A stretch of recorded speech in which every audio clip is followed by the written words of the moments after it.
અને રાજમહેલમાં આખા અયોધ્યાવાસીઓને ચારેય બાળકોના દર્શન કરાવે છે. એક શ્યામ, એક ગૌર, એક શ્યામ, એક ગૌર.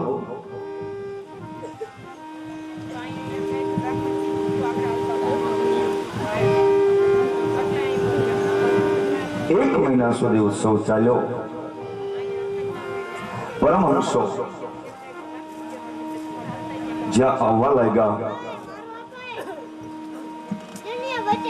સરયુ નદી ખુદ અયોધ્યાના આંગણામાં આવવા લાગી.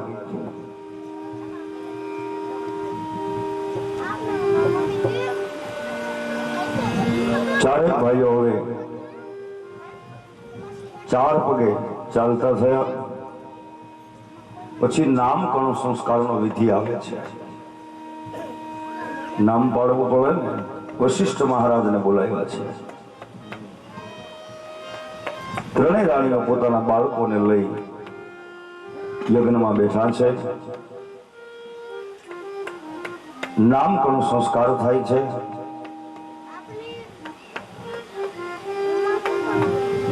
કૌશલ્યાની ગોદમાં સાવલું રૂપ,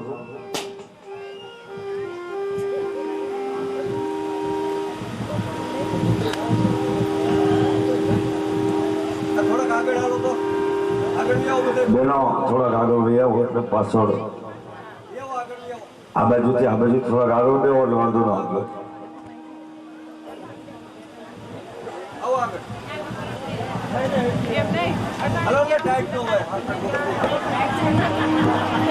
આ નાના છોકરા હોય ને ખોરાક બેસી જવાય.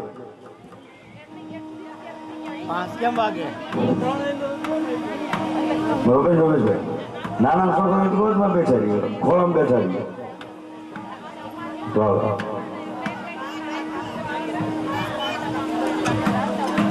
નિત નવો આનંદ, નિત નવો ઉત્સવ, નિત નવો ઉમંગ ઉજવાતો હોય. ચારેય ભાઈઓનો નામકરણ સંસ્કાર થતો હોય.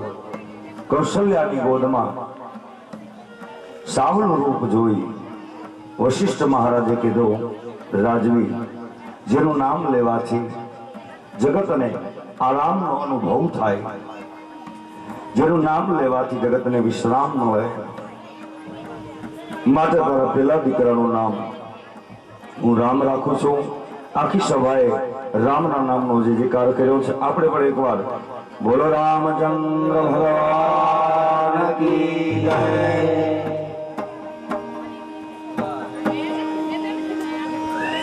કઈ ની ગોદમાં રામને મૂર્તિ અનુસાર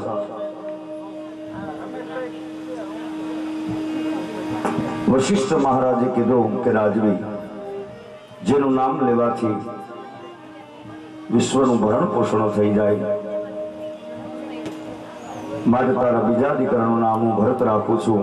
આખી સભાએ જેમના નામનો જે કાર્ય કર્યો છે આપણે પણ એકવાર બોલીએ ભરતલાલજી મહારાજ કી. જેનું નામ લેવાથી શત્રુઓનો વિનાશ થાય, દુશ્મનોનો નાશ થાય. ત્રીજાનું નામ શત્રુઘ્ન રાખું છું. આખી સભાએ બોલે શત્રુઘ્નલાલજી મહારાજ કી. જેનું નામ લેવાથી ક્રોધનો નાશ થઈ જાય, ક્રોધ નાશ પામે. લક્ષ્મણ એટલે ક્રોધનો અવતાર છે, શેષ અવતાર. જેનું નામ લેવાથી ક્રોધનો નાશ થાય, માટે તારા ચોથા દીકરાનું નામ લક્ષ્મણ રાખું છું. આખી સભાએ બોલો લક્ષ્મણલાલજી મહારાજ કી. ચારેય ભાઈઓનો નામકરણ સંસ્કાર કરવામાં આવ્યો. અને હવે ચારેય ભાઈઓ દિવાલોને ટેકા દઈ અને ચાલતા થયા છે. ધીરે ધીરે ધીરે અયોધ્યામાં ચારે ભાઈઓ શેરી ગલીઓમાં આટા મારવા લાગ્યા.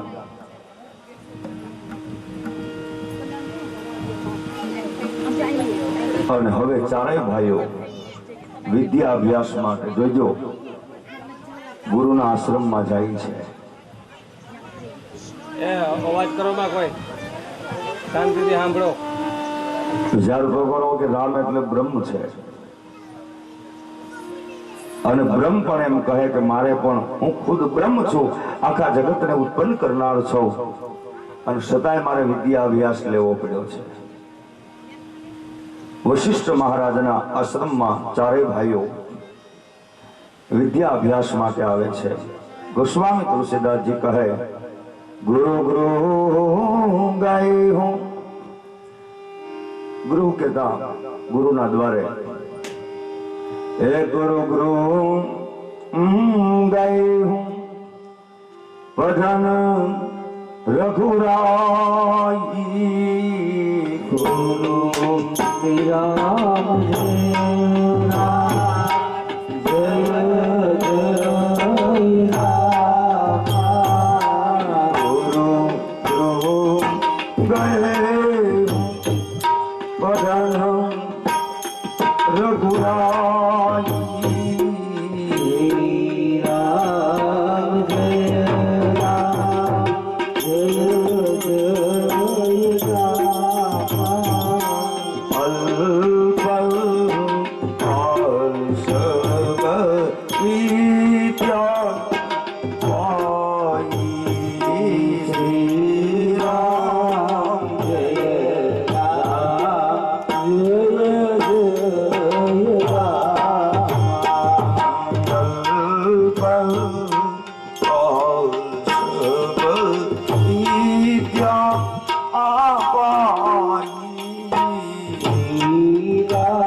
વશિષ્ઠ મહારાજના આશ્રમમાં વિદ્યા અભ્યાસ લેવા માટે આવ્યા.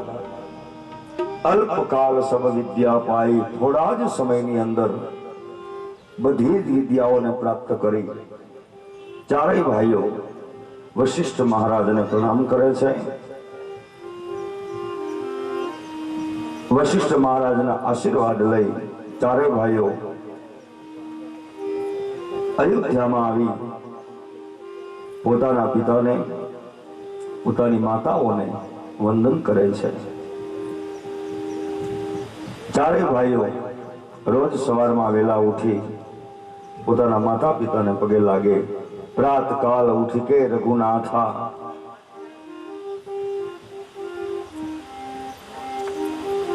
મા અને બાપને પગે લાગી ગુરુને વંદન કરે.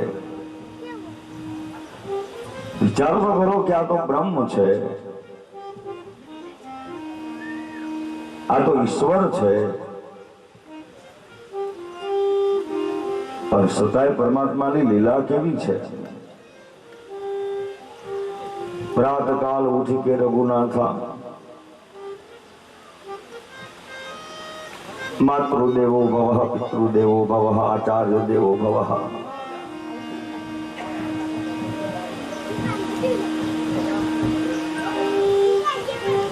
જેમ જેમ સમય વહેતો જાય છે, ચારેય ભાઈઓ હવે તો ધનુષ્યની પણ વિદ્યા શીખી ગયા છે. ધનુષ્ય કેમ ચલાવવું, તીર કામઠાથી રમવા લાગ્યા, રાજનીતિ શીખવા લાગ્યા. અને તુલસીદાસજી પ્રસંગને બદલે છે. ગોસ્વામી તુલસીદાસજી કહે છે કે જંગલમાં રહેવા વાળો ઋષિ વિશ્વામિત્ર સુખદેવજી રાજા પરીક્ષિતને આ કથા સંભળાવે છે કે રાજન, રોજ વિશ્વામિત્રજી સવારમાં યજ્ઞ કરે, મારીચ અને સુબાહુ જેવા રાક્ષસો આવી યજ્ઞમાં કંઈક નાખે, યજ્ઞ પૂરો થવા દે નહીં. વિશ્વામિત્રજીએ ઋષિઓને કહ્યું કે ઋષિઓ એક કામ કરો, મારીચ અને સુબાહુ આપણો યજ્ઞ પૂરો નહીં થવા દે, માટે હમણાં યજ્ઞને થંભાવી દો. હું જાઉં છું અયોધ્યા, અને અયોધ્યાજી જ્યાં સુધી પાછો ન આવું ત્યાં સુધી તમે યજ્ઞની શરૂઆત ન કરતા. અને વિશ્વામિત્રજી અયોધ્યા આવવા નીકળે છે.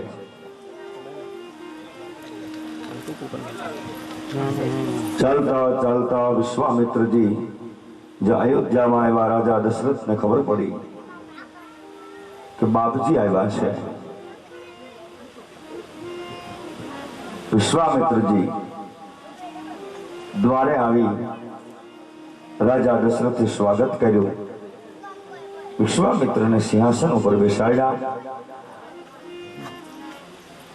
રાજા દશરથે વિશ્વામિત્રના ચરણમાં પગે લાગી અને કીધું, બાપજી,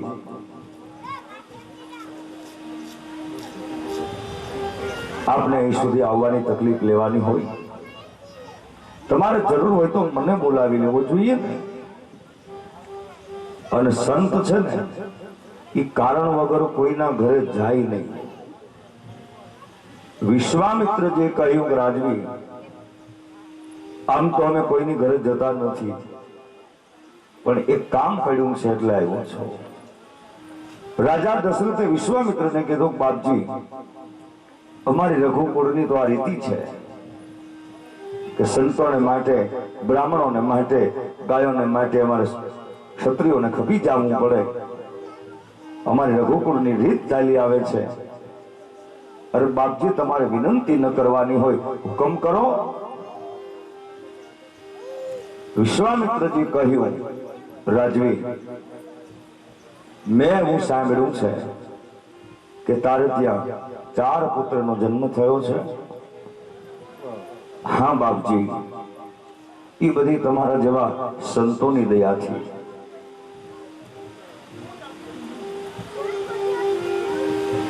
રાજવી, તમારો ક્ષત્રિયોનો ધર્મ છે ને કે સંતોની સેવા કરવી, સંતોની રક્ષા કરવી, યજ્ઞોની રક્ષા કરવી, બ્રાહ્મણોની રક્ષા કરવી, એ તમારો ક્ષત્રિયનો ધર્મ છે.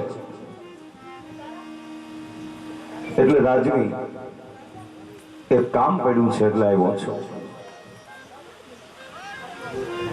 અરે બાપજી, બોલો, શું છે? હુકમ કરો. રાજવી, મારીચ અને સુબાહુ જેવા રાક્ષસો મારો યજ્ઞ પૂરો થવા દેતા નથી.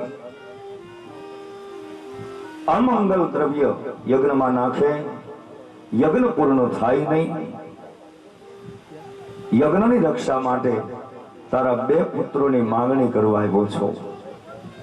આટલી જ આ વાત કરી અને રાજા દશરથે કીધું ઘરે બાપજી એ માટે શું, એ તો અમારો ધર્મ છે અને આપની કૃપાથી આપની દયાથી તો મારે ત્યાં સંતાનો થયા છે.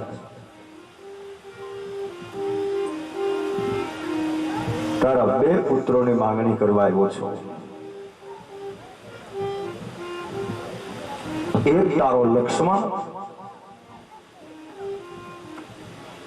અને એક તારો રામ. એ રામ શબ્દ જ્યાં વિશ્વામિત્ર બોલ્યા અને રાજા દશરથને મૂર્છા આવી ગઈ છે. બેભાન થઈ ગયા રાજા દશરથ. અને વિશ્વામિત્રે કીધું ઓહો ક્યારનો કેતો ક્ષત્રિયોનો ધર્મ છે, અમારી રઘુકુળની રીત છે, અમારી રઘુકુળ કોઈની પાછી પેની કરે નહીં. આ ક્યાં ગયું બધું?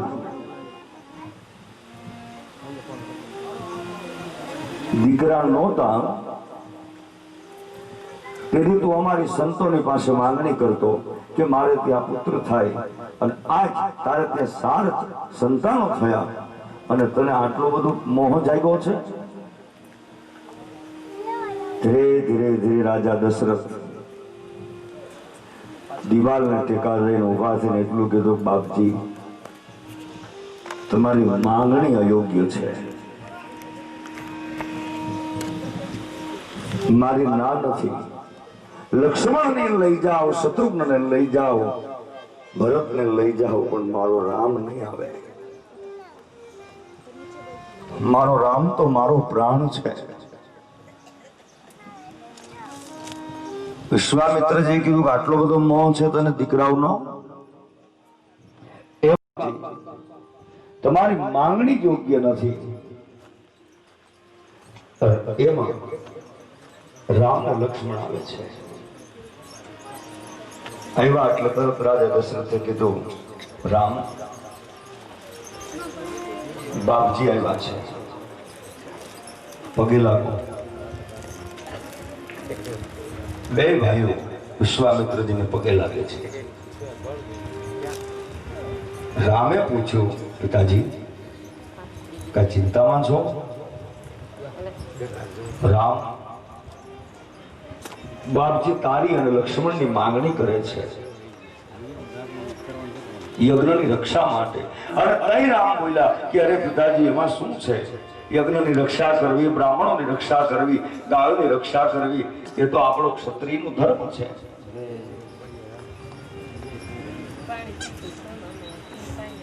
પણ રાજા દશરથ એટલું બોલ્યા છે કે રામ હું તારા વગર જીવી નહીં શકું.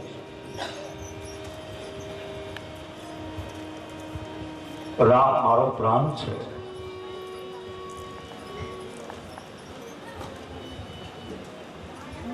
અને 2 ભાઈઓ તૈયાર થયા. રાજા દશરથને કીધું પિતાજી બાપજી આવ્યા છે, એનો યજ્ઞ પૂરો થાય એટલે તરત અમે પાછા આવતા રહીશું. રાજા દશરથે કીધું કે જાઓ તમારી માતાઓની રજા લઈ આવો. 2 ભાઈઓ રામ અને લક્ષ્મણ પોતાના માતાઓની રજા લેવા ગઈ.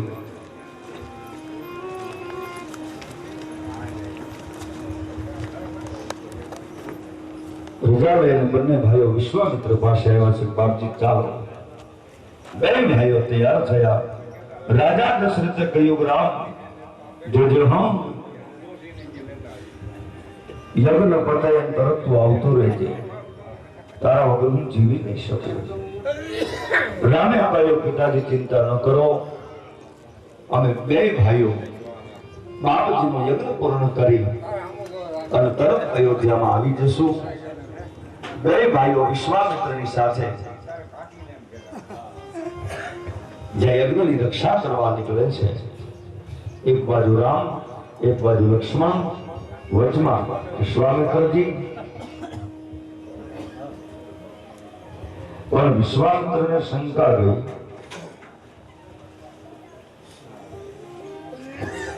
કે મારે પેલા ખાતરી તો કરવી જોઈએ કે આ બ્રહ્મ છે કે કોઈ સામાન્ય સાધારણ માણસ છે.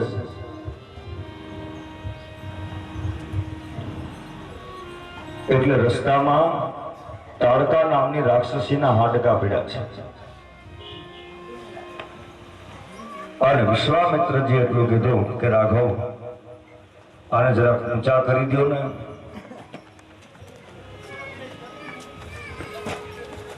અને રામે તાડકા નામની રાક્ષસીના હાડકા ઊંચા નહીં પણ તાડકા નામની રાક્ષસીને ગતિ આપી દીધી છે. અને તઈ વિશ્વામિત્રને ખ્યાલ આવી ગયો કે આ બ્રહ્મ છે.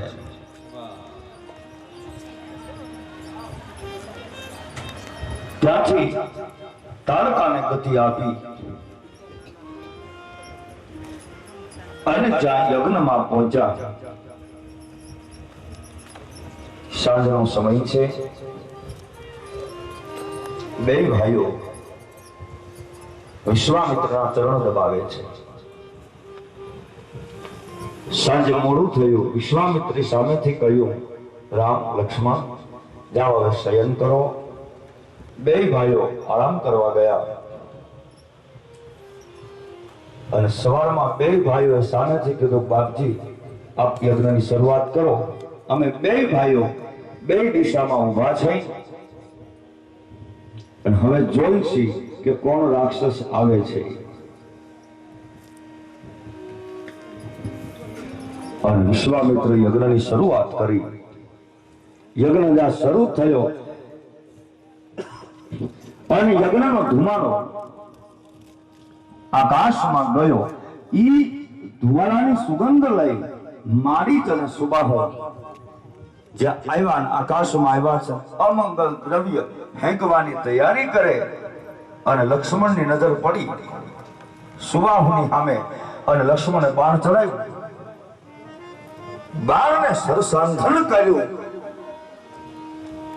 અને એક બાણ સુબાહુને માર્યું.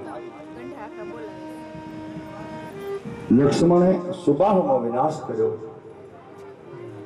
અને પછી રામે ઘણા વગરનું બાણ ચડાવ્યું. ઘણા વગરનું પણ સરસાંધન કર્યું ને ત્યાં તો આકાશમાં વીજળીના કડાકા થવા માંડ્યા. અને પ્રત્યંશા જેમ ખેંચી રામે દોરીને ખેંચી છે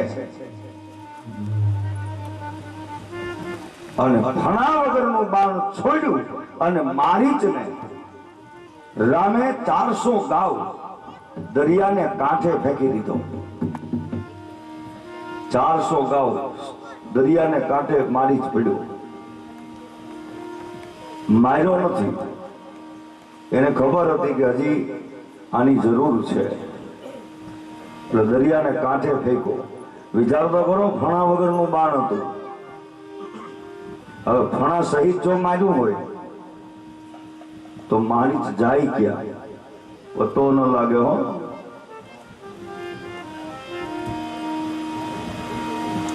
વિશ્વામિત્રજીનો યજ્ઞ પરિપૂર્ણ થયો. બે ભાઈઓએ વિશ્વામિત્રજીના ચરણમાં પ્રણામ કર્યા. વિશ્વામિત્રએ કીધું કે રાઘવ, તમારે બે ભાઈઓને લીધે આજ મારો યજ્ઞ પરિપૂર્ણ થયો. રામે અને લક્ષ્મણે કીધું, બાપજી આ તો બધી તમારી કૃપા છે, તમારી દયા છે.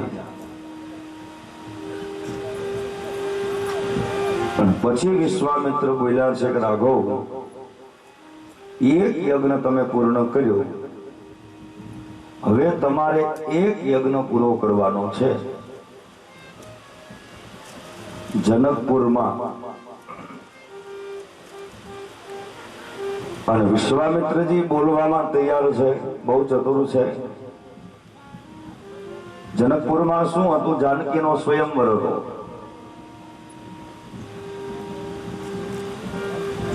અને નામ કેવું આપ્યું? યજ્ઞ નામ આપ્યું. જો એમ કે તમે બે ભાઈઓ મારી સાથે ચાલો, આપણે જનકપુર જવું છે, જાનકીનો સ્વયંવર છે, તો કદાચ રામ ના પાડી દે. એમ કે ભાઈ અમારા પિતાજીએ તમારા યજ્ઞની રક્ષા કરવા માટે મોકલ્યા છે, કોઈના સ્વયંવરમાં જવા માટે નહીં. અને વિશ્વામિત્રજીએ નામ આપ્યું યજ્ઞ. અને યજ્ઞ નામ સાંભળ્યું બે ભાઈઓ એમની સાથે જવા તૈયાર થયા.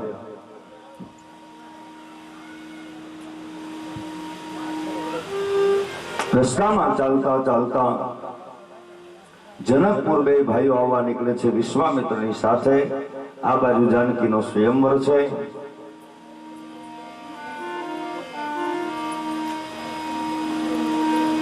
એમાં રસ્તામાં એક આશ્રમ આવે છે. એકદમ નીરવ શાંતિ, કોઈ પક્ષીઓનો અવાજ નહીં, કોઈ કલરવ નહીં, કોઈ બહાર આશ્રમની બહાર કોઈ પથ્થર દેહ થઈને પડ્યું છે. અને રામે પૂછ્યું, બાપજી આ કોનો આશ્રમ છે? વિશ્વામિત્રજી કીધું, ઘરે રાઘવ, તમને ખબર ન હોય કે આ કોનો આશ્રમ છે,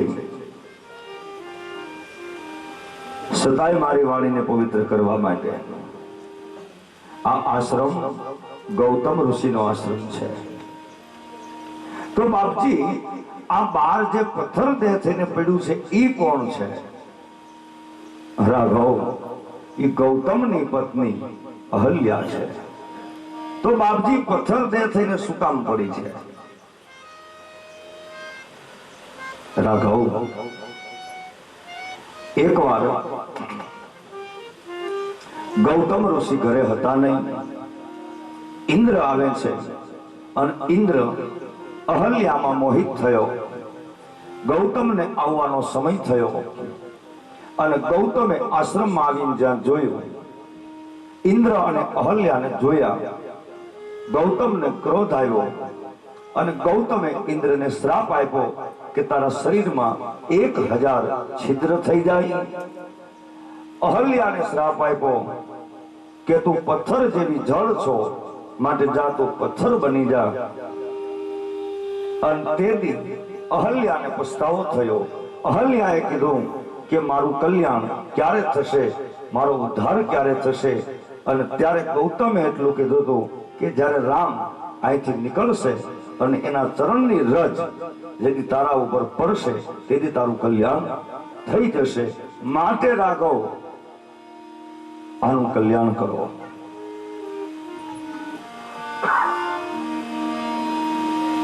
અને રામે પોતાનો સેજ ચરણ ઊંચો કર્યો, એમાંથી રજ ખરી અને એ રજ પથ્થર ઉપર પડી. પથ્થરમાં ચેતન આવ્યું અને એમાંથી દિવ્ય સ્ત્રી બહાર આવી છે. બે હાથ જોડી રામને કહ્યું કે પ્રભુ, આપની કૃપાથી મને એમ હતું કે ગૌતમે મને શ્રાપ આપ્યો છે, પણ આ ગૌતમનો શ્રાપ નહીં, આ તો ગૌતમનો મને આશીર્વાદ હતો કે આજ મને આપના પૂર્ણ દર્શન થયા છે, આજ મને મારું કલ્યાણ થઈ ગયું છે. અહલ્યાનું કલ્યાણ કરી ભગવાન રામ અને લક્ષ્મણ બાપજીની સાથે જનકપુર આવવા નીકળે છે. અને આ બાજુ રાજા જનકને ખબર પડી કે બાપજી આવે છે. પોતાના કુટુંબને લઈ, રાસ રસાલો લઈ સ્વાગત કરવા માટે જનક મહારાજ નીકળે છે.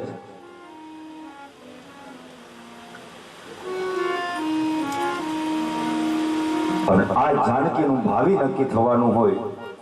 આખી જનકપુરીને શણગારી છે, જેની આગળ સ્વર્ગ પણ ઝાંખું લાગે એવું જનકપુર.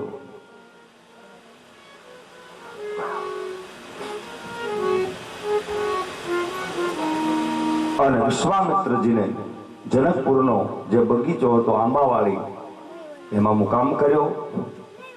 બે ભાઈઓને રાજમહેલમાં ઉતારો મળ્યો. બે ભાઈઓ રાજમહેલમાંથી પાછા આવી બાપજીની સેવા કરે, વળી રાજમહેલમાં જાય.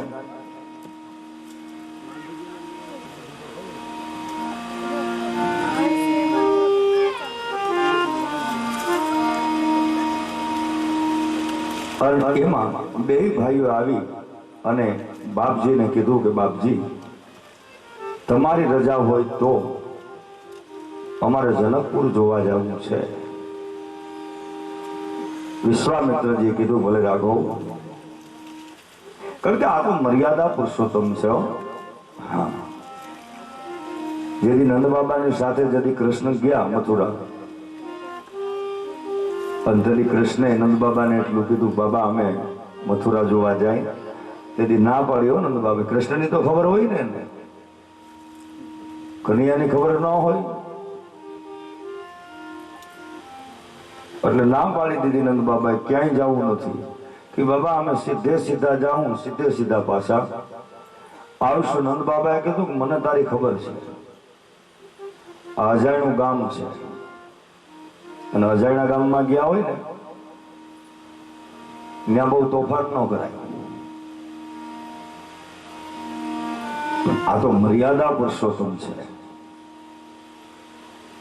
બાપજી આપની આજ્ઞા હોય તો અમે જનકપુર જોવા જાય. અને બે ભાઈઓ જનકપુર જોવા નીકળે છે.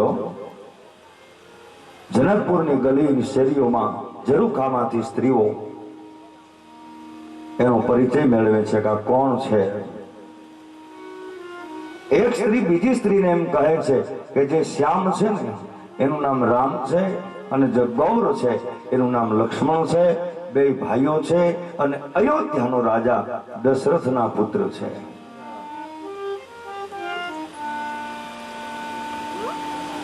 આખી મિથિલા નગરી જેને જોવા નીકળી, જ્યાં જોવે ત્યાં જે જયકાર થાય. આખી જનકપુરમાં ફરી સુનૈના મહારાણી પણ જેની ઝાંખી કરે, દર્શન કરે.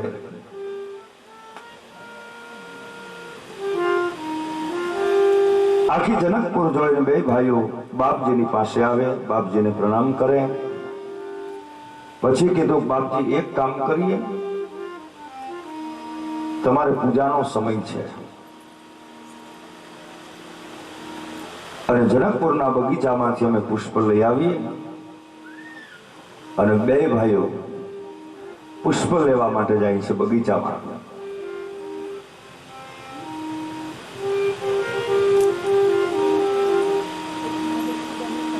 અને બે ભાઈઓ જ્યાં બગીચાની પાસે આવ્યા અને જે માળી હતો ને બગીચાનો રખેવાળ, એને કીધું, રામે બે હાથ જોડ્યા છે કે ભાઈ તમારે બાપજીને અત્યારે પૂજા કરવાનો સમય છે, પૂજા માટે પુષ્પ લેવા માટે આવ્યા છે. મારીને એમ થયું કે જેને કાલ આખી જનકપુરી જોવા નીકળી હતી મને બરોબર દર્શન થયા નહીં, આજ મને બે ભાઈઓના દર્શન થઈ ગયા છે, હું ધન્ય બની ગયો છું.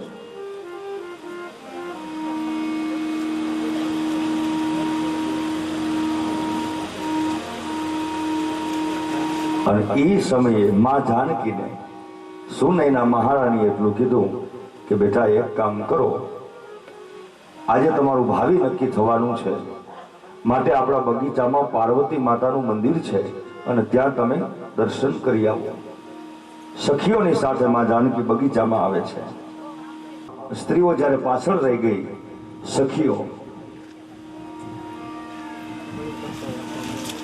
અને એને રામ અને લક્ષ્મણને જોયા અને દોડતી દોડતી પાર્વતી માતાના મંદિરમાં આવી. જાનકી એ વૈદેહી, અરે પણ શું છે કે જેને કાલ આખી જનકપુરી જોવા નીકળી હતી અને એ બે ભાઈઓ અત્યારે બગીચામાં છે.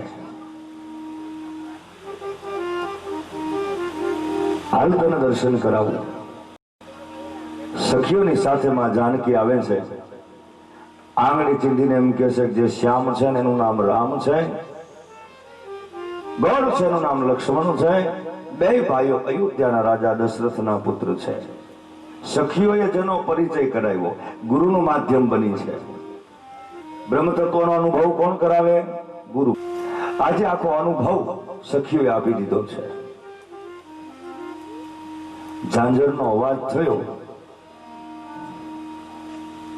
અને રામની નજર પડી જાનકી ઉપર. રામે એટલું કીધું, લક્ષ્મણ કે હા ભૈયા,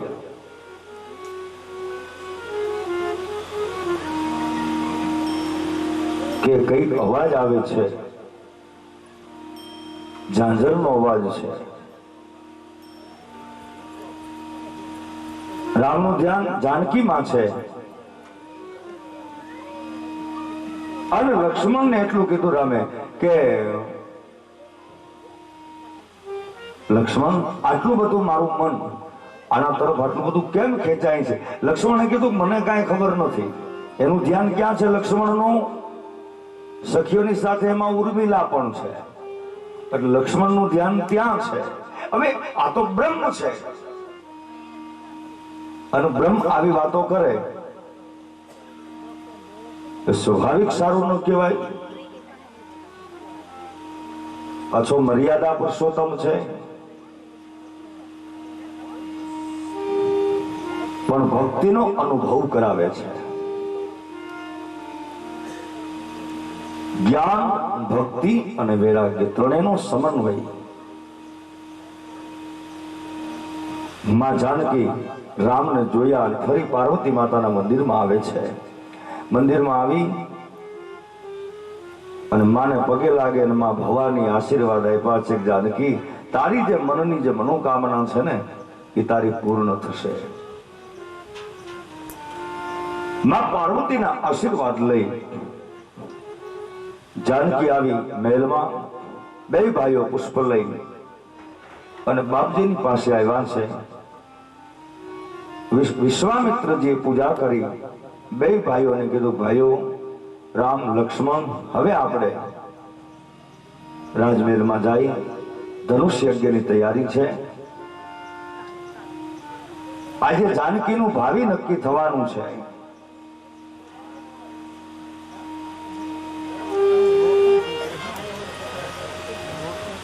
અને એમાં બે ભાઈઓ બાપજીની હારે નીકળે છે. અને અહીંયા એવી સભા ભરાણી છે, દેશ દેશાવરથી રાજાઓને બોલાવ્યા છે. રાજા જનકે માં જાનકીનું ભાવિ નક્કી થવાનું હોય, દેશ દેશાવરથી રાજાઓને બોલાવ્યા. અને મહેલના મધ્ય ભાગમાં ખંડમાં ધનુષ્ય રાખવામાં આવ્યું. પિનાક ધનુષ, શિવનું ધનુષ હો, પિનાક.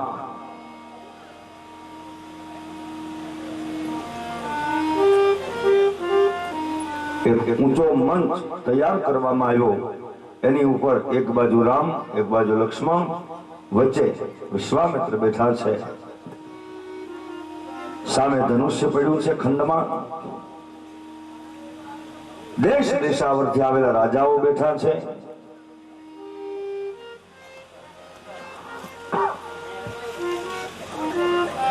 અને જનક મહારાજે પોતાના દૂતોને કીધું કે દૂતો, આપણી જે જાહેરાત છે, આપણી જે પ્રતિજ્ઞા છે એની જાહેરાત કરો.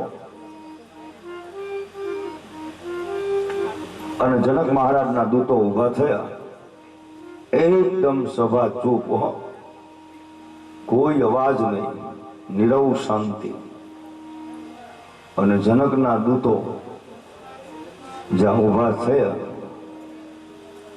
અને એટલું કીધું કે હે દેશ દેશાવરથી આવેલા રાજાઓ, અમારા મહારાજની પ્રતિજ્ઞા સાંભળી લો. તમારી વચ્ચે જ્યાં ધનુષ્ય રાખવામાં આવ્યું છે એ કોઈ સામાન્ય નથી. આ ધનુષ્યને જે ઊંચું કરી આપશે, ચડાવી આપશે, એને અમારી જાનકી જયમાળા પહેરાવશે. આટલું કહી અને દૂતો બેસી ગયા. અને તા તો રાજાઓ એકબીજા મૂછો ને તાવ દેવા મીંડા કે હું હમણાં તોડી નાખીએ. આવા કામઠા તો બાળપણમાં ઘણા તોડી નાખ્યા છે. એક રાજા ઉભો થાય, ધનુષ્યને જોવે, આંટો મારે, જોઈને બેહી જાય. આખી સભા એટલું બધું હસે છે. એક પછી એક રાજાઓ ઉભા થતા ગયા. ધનુષ્યને કોઈ ઊંચું ન કરી શક્યા.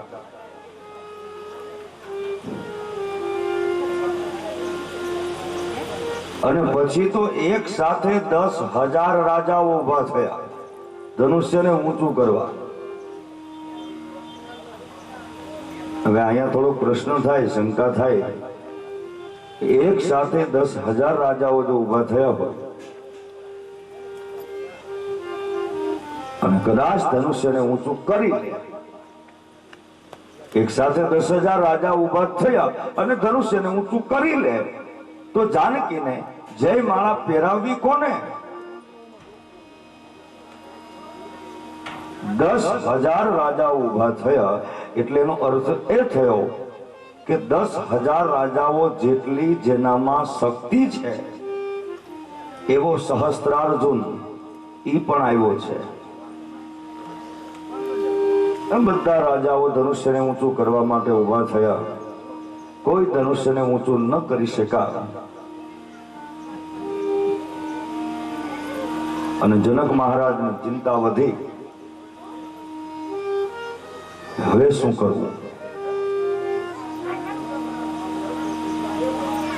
અને જનક ઉભા થયા. આખી સભા ચૂપ. કોઈ પણ રાજા ધનુષ્યને ઊંચું ન કરી શકા. જનક મહારાજ થી રહેવાનું નહીં અને જનક સભામાં ઉભા થયા.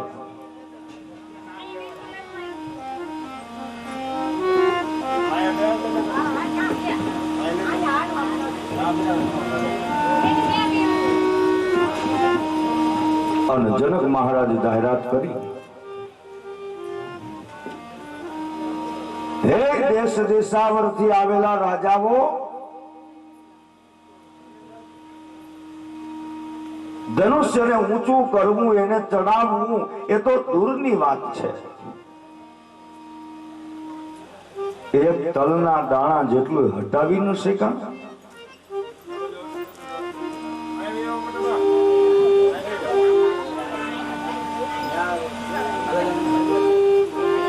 જનક મહારાજે આખી સભાને કહ્યું કે હે રાજાઓ, આજ પછી કોઈ ક્ષત્રિય હોવાનો દાવો કરતા નહીં.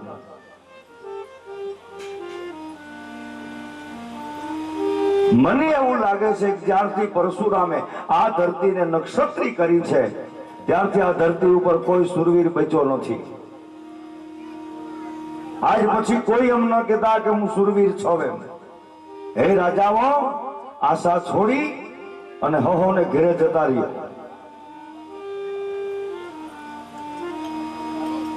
એક બીજા રાજાએ કીધું કે હે,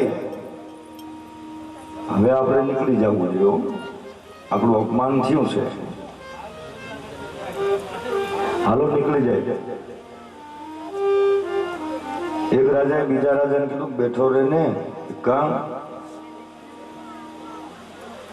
કે કઈ ધનુષ્ય ઊંચું, આવડા મોટા રાજાઓ ભેગા થયા, ધનુષ્યને ઊંચું ન કરી શકા તો આ બાળક થોડો કઈ ધનુષ્યને ઊંચું કરી શકવાનો છે. અને જનક મહારાજ પોતાની દીકરીને કઈ કુંવારી નહીં રાખે, હાથમાં જયમાળા દે અને એમ કહે એટલે તને ઠીક પડે ત્યાં પહેરાવી દે, એમાં કદાચ આપણો નંબર લાગી જાય. એટલે ઈ આશાએ બધા જ રાજાઓ બેઠા છે.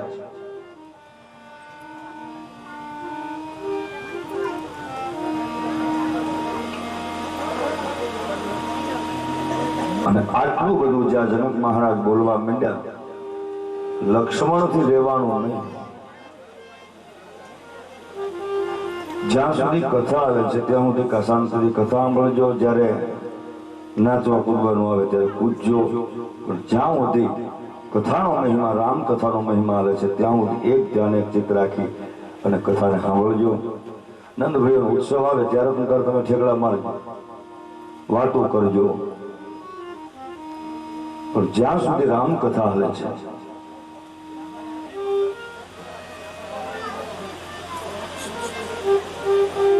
આટલું બધું જનક બોલે, લક્ષ્મણ થી રહેવાનું નહીં. અને લક્ષ્મણ સભામાં ઉભા થઈ ગયા. ઉભા થઈ અને વિશ્વામિત્રને કીધું છે બાપજી, બોલવામાં કઈ ભૂલ થાય તો ક્ષમા કરજો, પણ અમે રઘુકુળ બેઠું હોય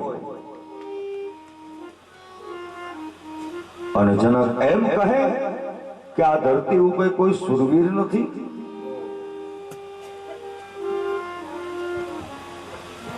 અરે બાપજી જો હુકમ કરે ને તો આ ધનુષ્યને ખંભે મારી અને 400 ગાવ દોડ્યો જાવ. એક બાળક જેમ ગળાને ઉછળે એમ આ ધનુષ્યના ટુકડા કરી નાખું. આટલું જ્યાં બોલ્યા અને રામે સેજ લક્ષ્મણની સામું જોયું તરત બેસી ગયા લક્ષ્મણ. હવે ઈશારો શું કર્યો એ ખબર નહીં, પણ રામે લક્ષ્મણની સામું જોયું તરત લક્ષ્મણ બેસી ગયા. એમ પણ કીધું હોય કે લક્ષ્મણ તું બેસી જા, ધનુષ મારે તોડવાનું છે, તું ઉતાવળો થવા, એમ પણ બોલ્યા હોય. અથવા તો એમ પણ કીધું હોય જ્યાં સુધી બાપજીની આજ્ઞા ન થાય લક્ષ્મણ ત્યાં સુધી આપણાથી ઊભું ન થવાય. તું કામ ઉતાવળો થા.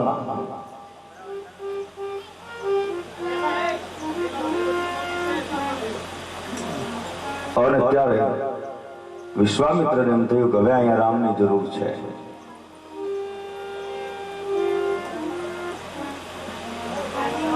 લક્ષ્મણ બોલ્યા જો સૂર્ય ઉગે ને, સૂર્ય એટલે પેલા એના કિરણો ધરતી ઉપર આવે અને પછી સૂર્ય ઉગે. લક્ષ્મણ બોલ્યા અને લક્ષ્મણ બોલ્યા એટલે કિરણો પથરાઈ ગયા છે. હવે તો ખાલી સૂર્ય ઉગે એટલી જ વાર છે.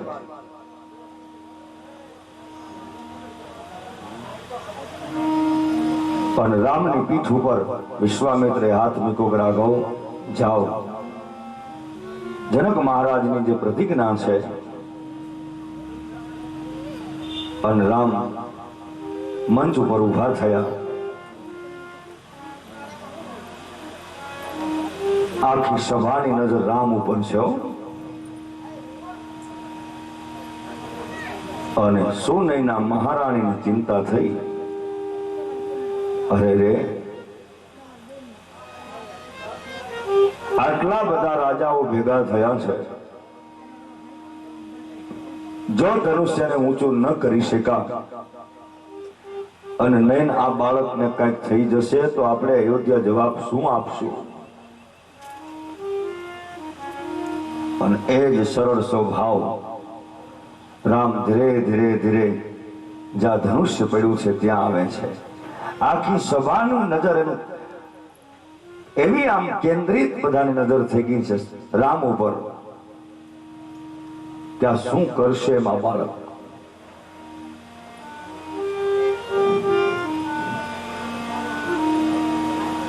રામજી ધનુષ્યને આંટો મારે છે, વિચાર કરે છે ક્યાં છેડેથી ઊંચું કરું.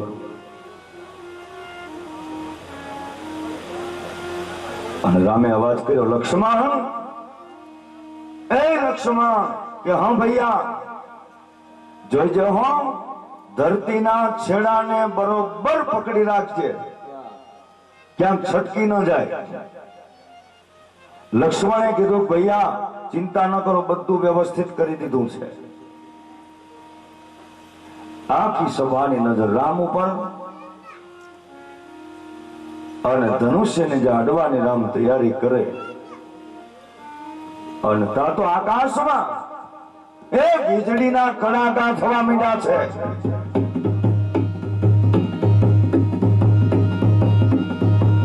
અને આખી સભા ધ્રુજવા માંડી, શું થઈ રહ્યું છે?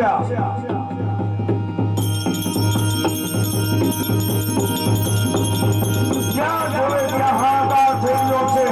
આખી સભાની નજર રામ ઉપર પડી.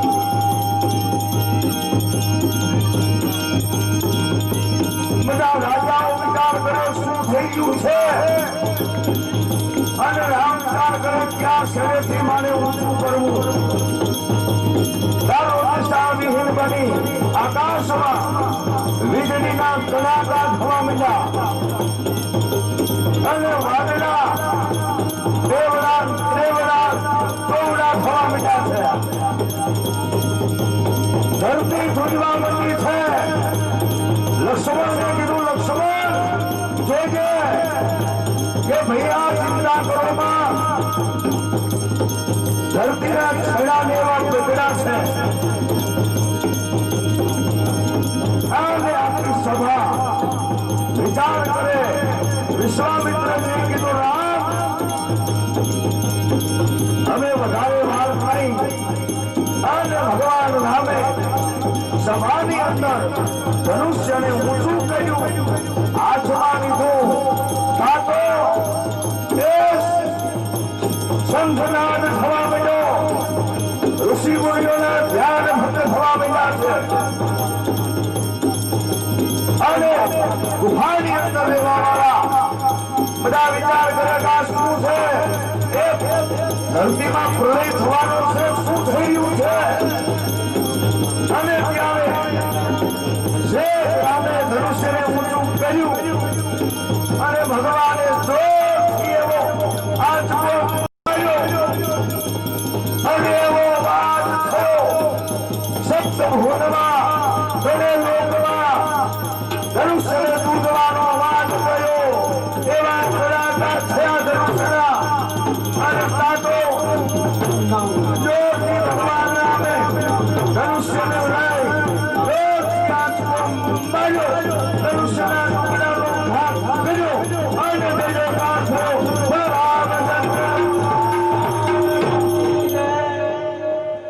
ધનુષ્ય તો આમ જ તૂટે ને એમ કઈ કે રામે પછી ધનુષ્ય હાથમાં લીધું વિચાર કર્યો અને કેમ તોડવું રામને એમ તો લાઈને બે કટકા કરી નાખ સેજ નામ નમાયું નામ બે હાથે આમ કર્યું તો તરત તૂટી ગયું ધનુષ્ય તૂટે એટલે દેખવાડો ધ્રુજવા માંડે ધરતી ધ્રુજવા માંડે હાહાકાર થઈ જાય અને ધનુષ્યના ટુકડા સભાની અંદર ફેંકા જનક મહારાજની પ્રતિજ્ઞા તૂટી સુનયના મહારાણીની ચિંતા મટી અને પછી જનક મહારાજે જોજો એ જ સરળ સ્વભાવ હો આટલું મોટું રામે કામ કર્યું છતાં એ જ સરળ સ્વભાવ એ ધનુષ્યને તોડવાની વાત જ ક્યાં હતી ચડાવવાની વાત હતી આને તો તોડી નાખ્યું ધનુષ્ય એ અહંકારનું પ્રતીક છે અને અહંકાર હોય ને એને ચડાવાય નહીં એને તોડવો પડે એટલે રામે અહંકારનો નાશ કર્યો તોડ્યો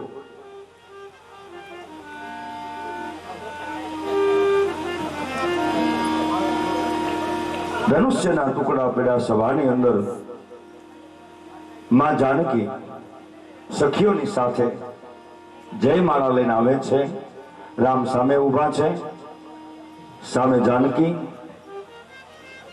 પણ જાનકી જયમાળા પહેરાવતા નથી એટલે રામે મનોમન કીધું કે જાનકી હવે પહેરાવી દો ને કેટલી વાર લગાડવી છે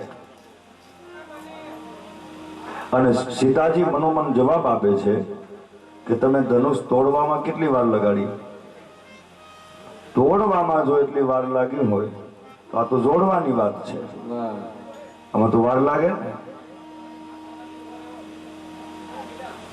વિશ્વામિત્રજીએ લક્ષ્મણને કીધું લક્ષ્મણ તું કાંઈ કર હવે કારણ કે રામના ગળા સુધી જાનકી પહોંચી શકતા નથી અને લક્ષ્મણે એવું કર્યું લક્ષ્મણ દોડી રામના ચરણમાં પડ્યા અને રામ એને ઉઠાવવા ગયા અને એ જ સમયે જાનકીએ જયમાળા પહેરાવી દીધી બોલ રામચંદ્ર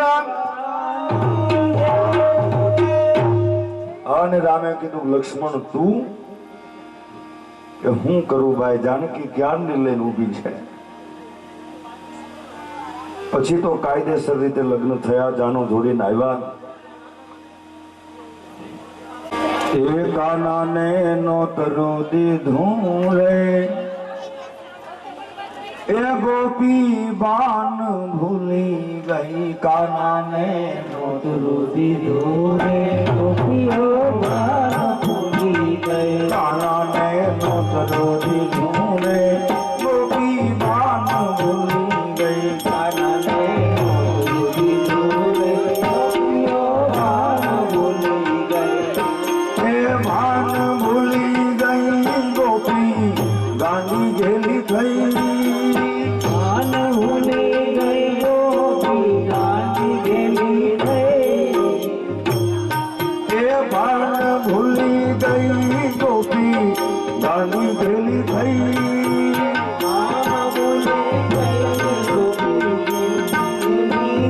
काना ने नोतरो दीधूं रे गोपी मान भूली गई काना ने नोतरो दीधूं रे गोपियो भान भूली गई काना ने नोतरो दीधूं रे गोपी मान भूली गई काना ने नोतरो दीधूं रे गोपियो भान भूली गई सवारे उठीने नावा बेठी साधन भूली गई भाई सवारे उठीने नावा बेठी रातर भूली गई सवारे उठीने नावा बेठी साधन भूली गई सवारे उठीने नावा बेठी रातर भूली गई खंबेला की सारी गोपी पानी भरवा गई खंबेला की सारी गोपी पानी भरवा गई काना ने नोतरो दीधूं रे गोपी मान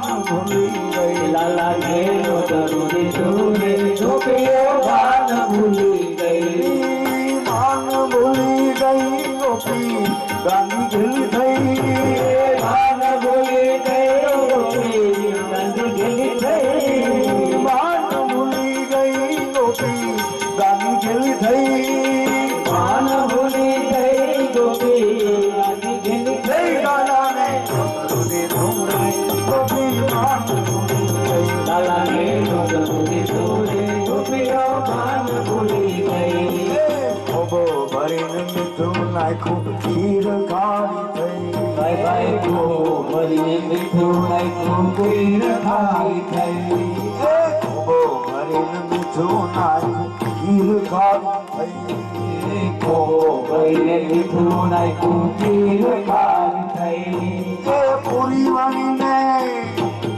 પૂરી વાળીને તૈયાર કરી કરતા ભૂલી ગઈ પૂરી વાળાને તૈયાર કરી કરતા ભૂલી ગઈ પૂરી વાળીને તૈયાર કરી કરતા ભૂલી ગઈ પૂરી વાળીને તૈયાર કરી કરતા ભૂલી ગઈ કાનાને નોતરો દીધું રે ગોપી मान ભૂલી ગઈ લાલા ને નોતરો દીધું રે ગોપીઓ ભાન ભૂલી ગઈ मान ભૂલી ગઈ ગોપી ગાની ગેલી થઈ ભાન ભૂલી ગઈ ગોપી ગાની ગેલી થઈ ભાન ભૂલી ગઈ ગોપી ગાની ગેલી થઈ ભાન ભૂલી ગઈ ગોપી ગાની ગેલી થઈ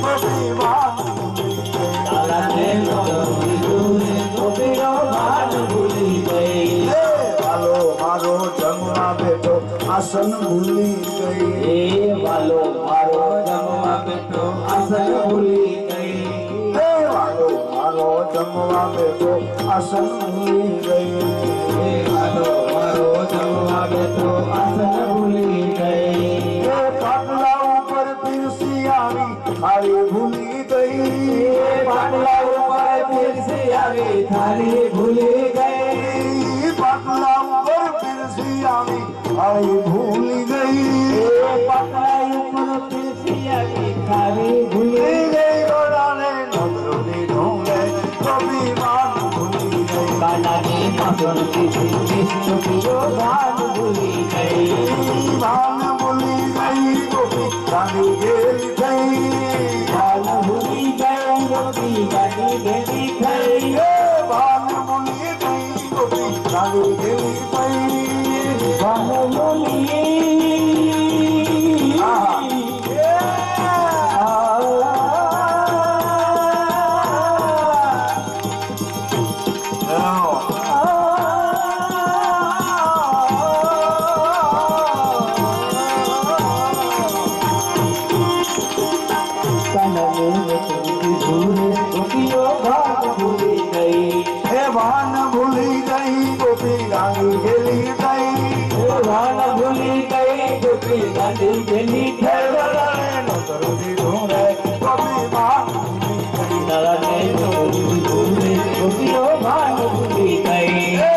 કાના પેલા જમવા લાગી વિવેક ભૂલી ગઈ કાના પેલા જમવા લાગી વિવેક ભૂલી ગઈ કાના પેલા જમવા લાગી વિવેક ભૂલી ગઈ કાના પેલા જમવા લાગી વિવેક ભૂલી ગઈ જમી પરવાને પૂછવા લાગી રસોઈ કેવી થઈ જમી પત્નીને પૂછવા લાગી રસોઈ કેવી થઈ જમી પરવાને પૂછવા લાગી રસોઈ કેવી થઈ જમી પત્નીને પૂછવા લાગી રસોઈ કેવી થઈ કાનાને નોતરો દીધો રે ગોપી માન ભૂલી ગઈ કાનાને પૂછરું ભૂલે ગોપીનો ભાગ ભૂલી ગઈ કાનાને નોતરો દીધો રે ગોપી માન ભૂલી ગઈ કાનાને પૂછરું ભૂલે ગોપીનો ભાગ ભૂલી ગઈ માન ભૂલી ગઈ ગોપી ગાલી ગલી થઈ ભાન ભૂલી ગઈ ગોપી ગાલી ઘેલી થઈ ગોપી માન ભૂલી ગઈ કાનાને પૂછરું ભૂલે ગોપીનો ભાગ ભૂલી ગઈ કાનો મારો હસી બોલ્યો હાથમાં તાળી કાનો મારો હસી ગયો હાથમાં તાલી થઈ કાનો મારો હસી બોલ્યો હાથમાં તાળી કાનો મારો હસી ગયો હાથમાં તાલી થઈ રાધાજી તો રોજ જમાડે હો રાધાજી તો રોજ જમાડે તારા જેવી નહીં રાધાજી તો રોજ જમાડે તારા જેવી નહીં રાધાજી તો રોજ જમાડે તારા જેવી નહીં રાધાજી તો રોજ જમાડે તારા જેવી નહીં ગોરાને નોતરો દીધો રે ગોપી માન ભૂલી ગઈ કાનાને રોજ કીધું રે ગોપીઓ ભાન ભૂલી ગઈ અરે નોતરો દીધો રે ગોપી માન ભૂલી ગઈ લાલાને રોજ કીધું રે ગોપીઓ ભાન ભૂલી ગઈ અરે નોતરો દીધો